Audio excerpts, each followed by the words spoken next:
नमस्कार. क्रूर मोगल बादशाह औरंगजेब हा हिंदवी स्वराज्य नेस्तनाबूत करण्यासाठी दक्षिणेत उतरला होता.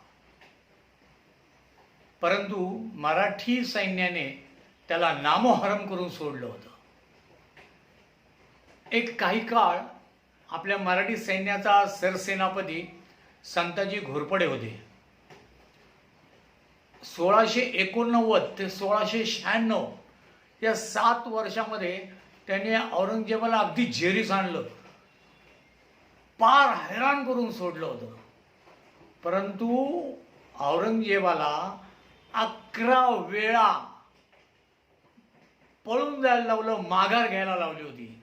असा हा आपला सरसेनापती संताजी घोरपडे. आठवतंय तुम्हाला? नाही, कारण आपल्याला इतिहासच मुळात असा शिकवला गेला की जो तुम्ही औरंगजेबाचा शिका, मोगलांचा शिका, इंग्रजांचा शिका, आपला इतिहास म्हणजे भारतीय इतिहास आपण शिकायचाच नाही. शिकायचा नाही म्हणजे तुम्ही तुमचं आत्मबल, आत्मविश्वास सर्व विसरून जायला पाहिजे. अशा प्रकारे आपल्याला इतिहास शिकवला गेला. आज आपण त्या संताजी घोरपडेबद्दल जाणून घेणार आहोत. भ्रष्ट, कुत्सित आणि विकृत अशा औरंगजेबाबरोबर 11 वेळा ह्या संताजीचा सामना झाला आणि 11 पैकी 9 वेळा संताजीने त्याला हैराण करून सोडलं, हरवलं. 1689 मध्ये औरंगजेबाचा सरदार शेख निजाम याला युद्धामध्ये मारून टाकला. 25 मे 1690 ला औरंगजेबाचा एक सरदार ज्याला पदवी दिली होती, रुस्तम खान, त्याला ठार मारून टाकला साताऱ्यामध्ये. 5 वर्ष जंजिरा किल्ल्याला वेढा घालून बसलेला औरंगजेबाचा सरदार जुल्फिकार अली खानला त्याच ठिकाणी 1692 मध्ये मारून टाकला. शिवाजी महाराज यांना दर्या खोऱ्या, डोंगर वगैरे सारं काही चांगल्या प्रकारे ज्ञात होतं, माहीत होतं. त्यांचे जे मावळे होते ते ह्या दऱ्याखोऱ्यातून फिरणारे होते आणि शिवाय इथे राहणारे जे लोक होते ते आपल्या सरदारांना, मराठी माणसांना मदत करत असत.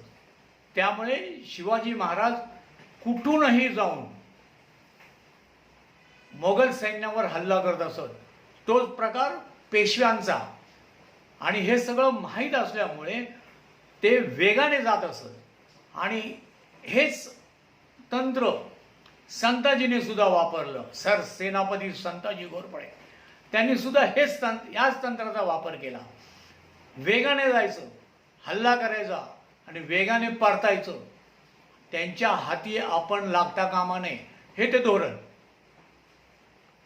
संताजी घोरपडेने 1693 ला असाच एक हल्ला केला आणि त्या सैन्यामध्ये स्वतः खुद्द औरंगजेब होता. हा क्रूर कर्मा औरंगजेब होता. पण त्याचं नशीब बलवत्त. औरंगजेबाचा जो तंबू होता ना, त्या तंबूमध्ये तो स्वतः नव्हता त्या दिवशी. औरंगजेबाची सेना मोठी, त्याच्याबरोबर त्याचा लवाजमाही येत होता. त्या वर्षी त्याच्याबरोबर त्याची मुलगी सुद्धा आली होती. त्याचं नशीब इतकं थोर की औरंगजेब त्या दिवशी आपल्या मुलीच्या तंबूमध्ये आराम करत होता आणि संताजीने इकडे हल्ला केला. औरंगजेबाच्या तंबूत तो घुसला. त्या दिवशी औरंगजेब मेलाच असता, पण नशीब त्याचं की तो त्या दिवशी तंबूत नव्हता. तर संताजीने त्याचा राग त्याच्या तंबूवर काढला. त्याच्या तंबूवर सोन्याचा कळस होता, तोच कापून नेला. अशी प्रचंड लूट आपले मराठी सरदार करत होते. त्यांच्या सैन्याचा विध्वंस करत होते. अशा प्रकारे संताजी घोरपडेने यांनी अनेक मोगल सरदारांना जेरीस आणलं होतं. काही जणांना मारून टाकलं होतं, वध केला त्यांचा. तुम्हाला एक मराठी सिनेमा आहे धन्य ते संताजी धनाजी, हा सिनेमा पहा. त्या सिनेमामध्ये एक दृश्य आहे आणि इतिहासात औरंगजेबाकडनं लिहिलेला गेला जो इतिहास आहे त्या इतिहासात नोंद आहे तशी की औरंगजेबाच्या सरदारांचे घोडे सुद्धा पाणी प्यायला घाबरत असत. तर औरंगजेबाचे सरदार सैनिक त्या घोड्यांना विचारत, का रे पाणी का नाही पीत, तुला काय संताजी धनाजी दिसतात काय? आणि त्या पिक्चरमध्ये सीन असा आहे, असं तो घोड्याला विचारतोय ना, तो खरोखरच संताजी धनाजी घोड्यावरनं येत असत, त्या सैन्याचा नेस्तनाबूत करत, त्यांना लूट करत आणि निघून जा. त्यांचे सोनं पैसा अडका धन धान्य घोडे सारं काही लुटून नेऊन घेऊन जात असत. एवढा दरारा होता त्या संताजी घोरपडेचा. बर, तुम्ही हे म्हणत असाल की मी माझ्या मनातलं सांगतोय किंवा इकडचं तिकडचं कुणीतरी लिहिलेलं सांगतोय. मी लिहिलेलंच सांगतोय, पण कुणीतरी नाही, हे कुणीतरी लिहिलेलं नाही आहे. हे आपले इतिहासकार यदुनाथ सरकार यांनी लिहून ठेवलंय. दुसरं, त्यावेळेला जे इंग्रज आणि पोर्तुगीज इतिहासकार होते त्यांनी लिहून ठेवलेलं आहे. चला, आपण यांच्यावरही विश्वास न ठेवला तरी सुद्धा सगळ्यात महत्त्वाचं म्हणजे औरंगजेबाच्या दरबारी असलेल्या इतिहासकाराने हे लिहून ठेवलंय. यावर जर तुम्हाला 100% विश्वास ठेवायला पाहिजे की आपले संताजी घोरपडे किती महान योद्धा होते. पण तुम्हाला एक सांगतो, आपले हे सगळे महान महान महान आपण जे म्हणतो ना, हे महान होते हे खरं आहे. हे खरं असलं तरी सुद्धा